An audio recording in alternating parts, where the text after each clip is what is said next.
La province du Congo central couvre une superficie de 53 920 km². Au-dedans de cette province proche de la capitale politique de la RDC, Kinshasa, l'on y rencontre de problématiques qui mettent en mal le bon fonctionnement de cette partie de la RDC.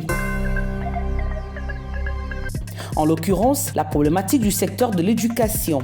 L'État de l'enseignement au Congo central appelle à des solutions idoines, aussi bien de la part de décideurs de la province que du pays. Pour une province jadis championne dans le domaine de l'éducation, notamment en faveur de la qualité des infrastructures et contenus qui ne cessaient d'attirer de partout les parents pour l'éducation de leurs enfants. Aujourd'hui, cette province chère en Ndona Kimpamvita ne sait plus se faire entendre quant à l'éducation. Sur le plan infrastructure scolaire, le Congo central a besoin des bons pupitres qui seraient de l'ordre de 579 287 pour un effectif total de 1 158 534 élèves, en tenant compte de ratio des apprenants par banc. Mais la gratuité demande aussi des mesures d'accompagnement.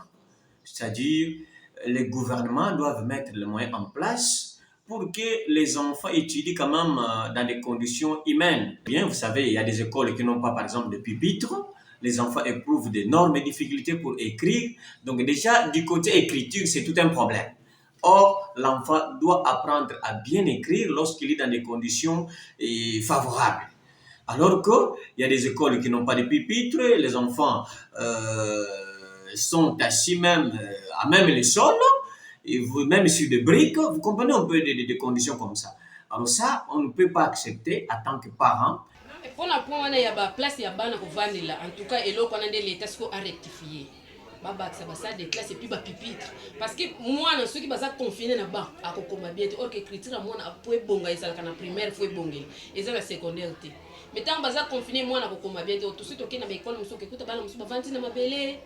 Dans la position bien de l'eau, on a des soyaux, on a gratuité, bon, ça se place à vendre les bana, dans des conditions normales. Le Congo central compte 17 217 établissements scolaires pour 34 193 salles de cours, dont 3 692, soit un pourcentage de 19,80, sont dans un état de délabrement très avancé. Le 3 692 salles de classe délabrées présentent ainsi un besoin en construction, réhabilitation de 615 établissements scolaires de 6 classes ou 462 établissements de 8 classes pour l'exercice 2022.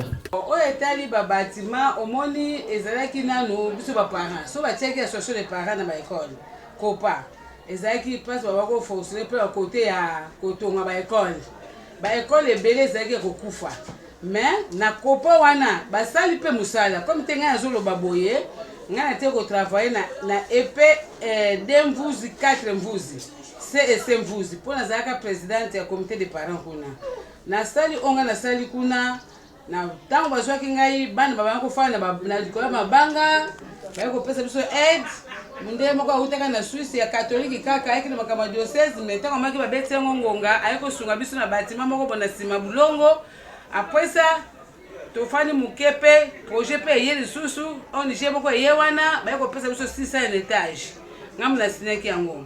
Bon, kosala wana biso tobako sala wana ezalaki mbongo wana bana babako futa zangi na part na biso oyo ezalaki etaka pour la construction.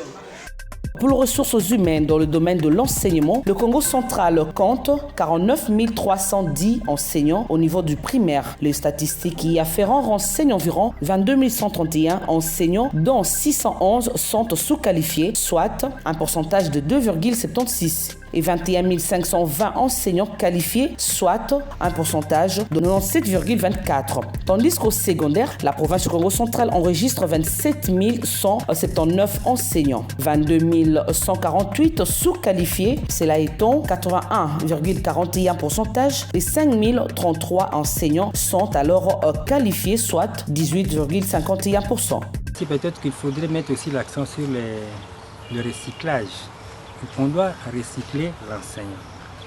En recyclant l'enseignant, il faut l'aspect aussi motivation, ça doit beaucoup jouer. Parce que la motivation, c'est ça qui fait que quand quelqu'un est motivé, ça va lui permettre de travailler en bonne conscience et avec beaucoup de sérieuxité dans le travail qu'ils font. Il est recyclé régulièrement. Certaines provinces sur base de ressources propres ont entamé un processus de financement innovant calqué sur le modèle national. À titre d'exemple, l'Équateur, qui a été la première dont l'Assemblée provinciale a voté un édit portant mécanisme de financement innovant dans la province et a été promulgué le 20 décembre 2020 par le gouverneur de province. Aussi, le Kasaï central en avait emboîté le pas. Puis un édit a été voté par l'Assemblée provinciale et promulgué par le gouverneur en décembre 2022. Alors nous sommes mis sur la table pour réfléchir ce que nous pouvons faire.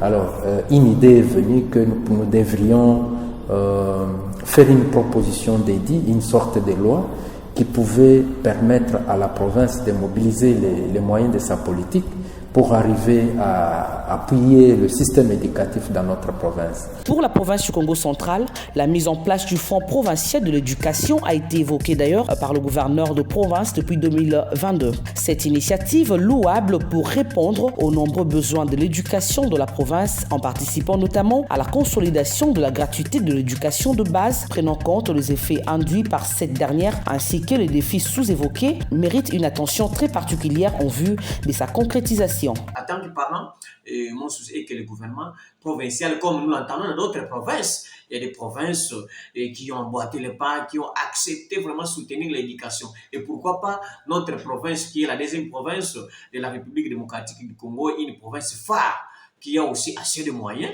Et donc, le gouvernement provincial peut faire quelque chose pour l'éducation de nos enfants. L'Assemblée provinciale, de son côté, a enregistré des initiatives de quelques députés provinciaux tendant à proposer le vote d'un édit portant au financement de l'éducation sur ressources propres de la province du Congo central. Et si le vote de l'édit est indispensable pour servir de soubassement juridique au fond, cette dernière serait le poumon financier d'un investissement massif, durable et soutenu pour combler le gap du financement nécessaire pour ne pas laisser à la traîne des milliers d'enfants, adolescents et jeunes qui ne sont toujours pas scolarisés, malgré l'instauration de la gratuité de l'éducation de base. Aux élus du peuple, je demanderai tout simplement de veiller sur le budget alloué pour cette gratuité de l'enseignement et de plaider aussi pour l'effectivité de cette gratuité de l'enseignement qui ne doit pas seulement se limiter au niveau, comment dirais-je, qui ne doit pas seulement se limiter